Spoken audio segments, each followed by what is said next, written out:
My friend has a fixation on looking up any and all information about people she knows because she was bullied in high school, and I'm starting to feel like she's becoming the bully, because she's slowly dropping hints that she knows about my past before I transitioned.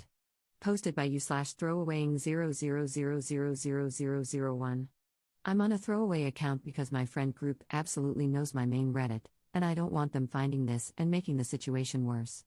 So, I am trans, but I come from a culture where being trans is dangerous. For my safety, I immigrated to a much more welcoming country when I was 22.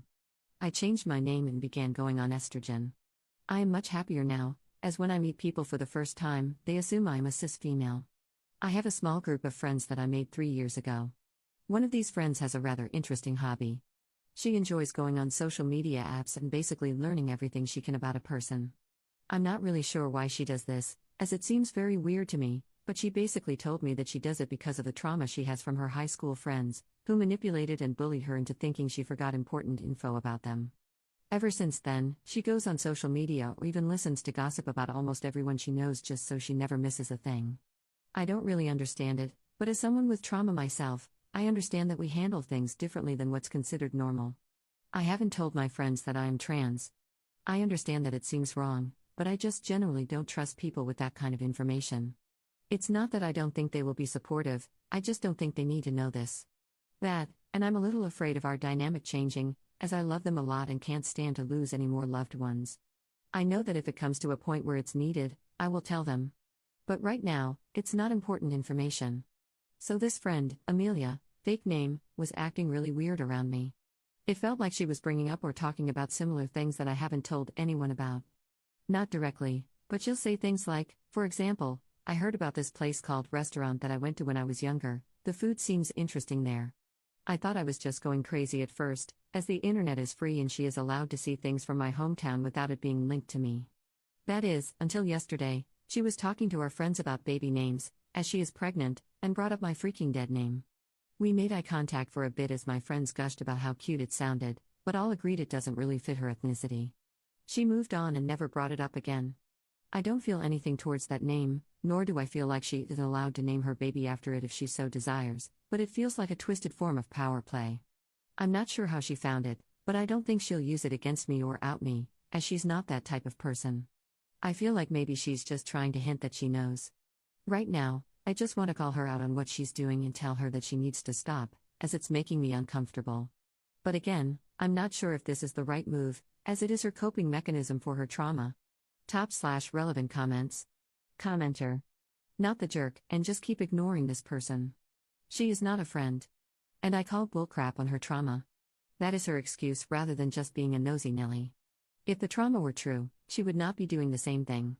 Your identity is no one's business but yours to disclose if you choose to do so, in your own way and to whom you choose to do so. I don't think confronting this person is the way to go about it. Ops response. You're probably right, honestly. I'm just worried I might overstep and lose everything, as they have been friends with each other longer than they have been with me. Commenter 2. That's so invasive and rude and gaslighty that I wonder who was really the bully in her high school friendships. If she found out you had a dead sibling, would she drop weird, random hints about that too?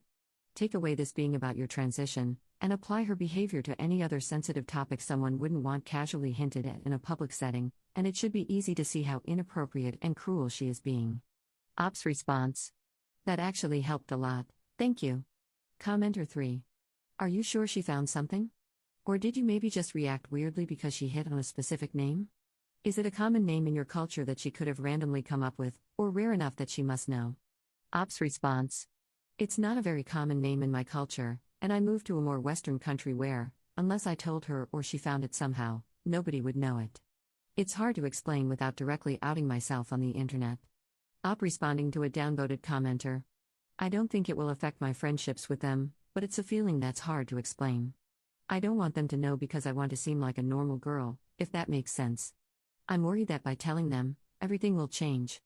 Update 3 months later. First of all, wow. I just want to thank everybody for the nice comments and messages that were genuinely sent to me. I'll be honest, the last 3 to 4 months have been so difficult for me, and the kind words I received really helped. On to the updates. Amelia gave birth to a healthy baby boy, and no, she did not name him after my dead name.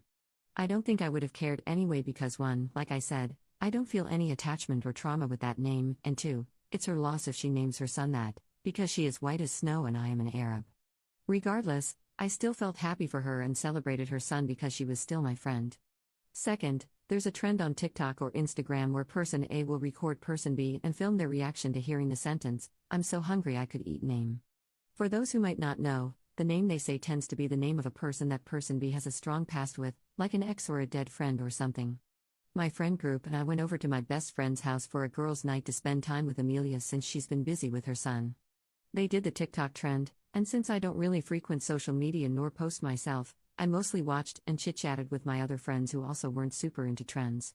We were having fun until Amelia pointed the phone at me and said, "Hey, my name, I'm so hungry I could eat my father's name." I was beyond shocked. My dead name has no meaning to me, but my father's? Like a knife twisted into me. Hearing his name made me panic. I guess my other friends noticed and told Amelia to stop and delete the video. I basically dissociated during the argument, but from what my friends told me afterward, Amelia claimed it was just a joke and a trend that people do. She then went on to claim I was in the wrong and outed me to my friends, who luckily didn't care. They were accepting, as I had hoped. She basically got kicked out of the house after a long screaming match, and my friends told me she wasn't welcome in the friend group anymore after what she had done to me. I felt awful about this, as she had been friends with them longer than I had, and I felt like I was ruining things. They assured me I didn't and that they accepted me. I apologized for not telling them sooner, and they understood that it was my secret to tell. Amelia did end up posting the video and vaguely posted about me and the rest of the group. It got taken down after my best friend confronted her and forced her to delete the videos, but the damage was already done, and a lot more people knew. But on the brighter side, I never really got questioned by those mutual friends of Amelia, so that's good. After that, we never really heard from or paid any attention to her again. I finally started therapy, and my therapist was the one who suggested I update you all, as some form of closure, she said. So once again, thank you Reddit for all the kind words and messages, and hopefully nothing else this bad happens again. Top/relevant comments. Commenter. What is wrong with people that this became a trend? Like, yeah, let's trigger people for fun. I read your original post, glad you're doing better and that Amelia will no longer be in your life. And yeah, that was not a trauma response on her part. That was her just stalking and taking perverse pleasure in tormenting you when she knew you couldn't do or say anything about it. I fear for her child, frankly, but that's not your problem. Go heal and live your best life. Commenter 2. That TikTok trend is already dumb enough, but the way Amelia chose to interpret it is straight up psychotic. Imagine choosing to traumatize someone for TikTok. Commenter 3. It's usually not meant to trigger people, more like surprise them. Telling your mom you're so hungry you could eat her teacher from high school, or telling your friend you could eat their friend who lives in another country. It's actually been really interesting to see how much you can find on someone's social media. It started with people telling children they are so hungry they could eat a baby and seeing how they react to that.